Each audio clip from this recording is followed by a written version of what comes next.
First off, let me say, I'm not going to pretend I'm a huge fan of Liv Morgan. Okay, she's a pretty young, spectacular looking, look like athletic, female wrestler. But I don't know too much about her aside from her being in the Riot Squad. But that being said, her coming back in the way that she came back this past Monday, saying that she had a down low affair with Lana during the kayfabe wedding of Bobby Lashley and Lana, which I'll talk about in a minute. I was like, really? With all the vignettes that y'all been doing for Liv Morgan, you bring her back this way? Seriously? When I truly believe this was just done for shock value.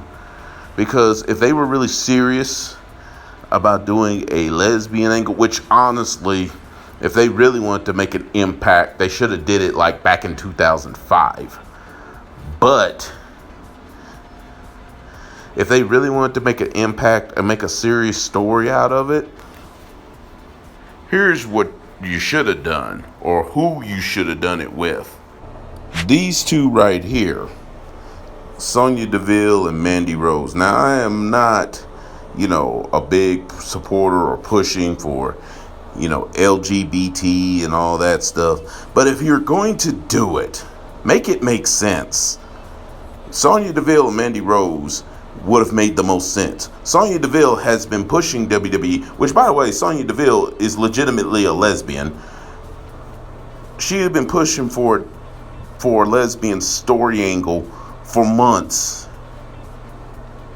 And Mandy Rose reportedly was cool with it as long as it was Sonya she did the angle with. But WWE pretty much turned it down, even though they had been teasing it since like around this time last year. Which, by the way, Happy New Year to everybody. They've been teasing it, and then like late spring, early summer, they dropped it. But now they bring it back up, but they do it with Liv Morgan and Lana. With no storyline, no preparation. Yeah, some are saying they were teasing it in the photos and this and that. Nah, brah. I don't think so. That's giving WWE way too much credit. No, I think they did this as a last minute thing for shock value. When these are the two that they should have done it with. They made far more sense. They had much more history, and they had, quite honestly, a better story. Heck, this is how nonsensical Lana and Liv is. Even these two, and these two are straight as pencils. Of course, I'm referring to Bayley on the left and Sasha Banks on the right. Even those two would have made far more sense. They would have made far more sense because of their history. But plus that one segment where it was kind of teased when Sasha Banks, despite her and Bayley fighting, Sasha Banks saved Bayley from a jump, ironically enough, from Liv Morgan and the Riot Squad. And then they had that TNT in the dressing room where Sasha said, I love you. And of course, they dropped it a couple weeks later, but it was teased. And honestly, like I said, those two are as straight as pencils. And of course, in real life, they're both married. However, they would have even made more sense than what we got this past Monday. Now, as for the whole Lana, Rusev, and Bobby Lashley ordeal, I don't like this storyline, but I don't like this storyline because it's nonsensical. Although I will admit, the wedding, aside from the Liv Morgan thing, the wedding this past Monday was so awesomely bad that couldn't help but be entertained in a sadistic way. But I was listening to Prince GMO and L'Oreal Lewis talk about this, and I think some people was commenting in the comment section. I think they might have did it live. And the one thing that kept coming up was about morality and tactfulness. I'm gonna paraphrase. I'm kind of joining in Prince, but I'm doing it in a more sensible way. All I got to say to that is, fool, please. You watching professional wrestling. If you watch professional wrestling, talk about, oh, there needs to be tact, but you turn around and watch shows like Empire or Dynasty or soap operas like Days of Our Lives or even shows like Power and stuff, you watching that, but you talking about tactfulness in professional wrestling and their storylines, get up out of here. Check the old history. You don't even have to go back that far. Look back in the original ECW. The storylines between I almost said Tommy Dreamer, but actually I was thinking the Sandman and Raven.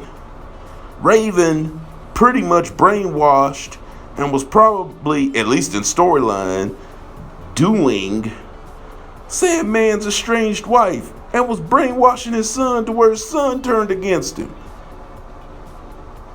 Heck, in WCW, and this was way before 2007, Chris Benoit, in both storyline and as it turns out in real life, was banging Kevin Sullivan's wife, Nancy.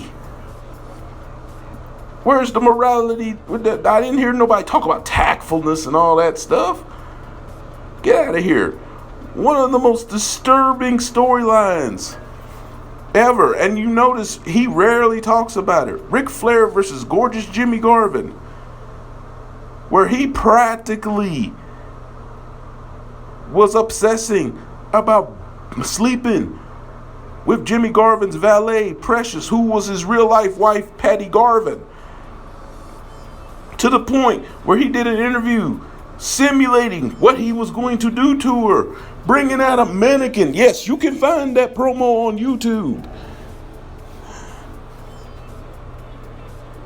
And people want to talk about morality. You notice even Flair himself doesn't even bring up that angle. And I can name several. Look, Matt Hardy, Edge, and Lita. They put the real life breakup into a storyline. Did anyone talk about morality on that? No. And there's probably others that I'm not thinking of or not naming right now. But get up out of here. You're just disturbed. You're seeing this athletic looking black man. And yes, I'm going there with this well attractive looking, well put together blonde white woman. That's exactly what this is about with some fans. But they want to play that, oh, there needs to be tact. Oh, there needs to be morality. Get up out of here. Check your history of pro wrestling. That's all I got to say on this. Peace and welcome to 2020. I'm out.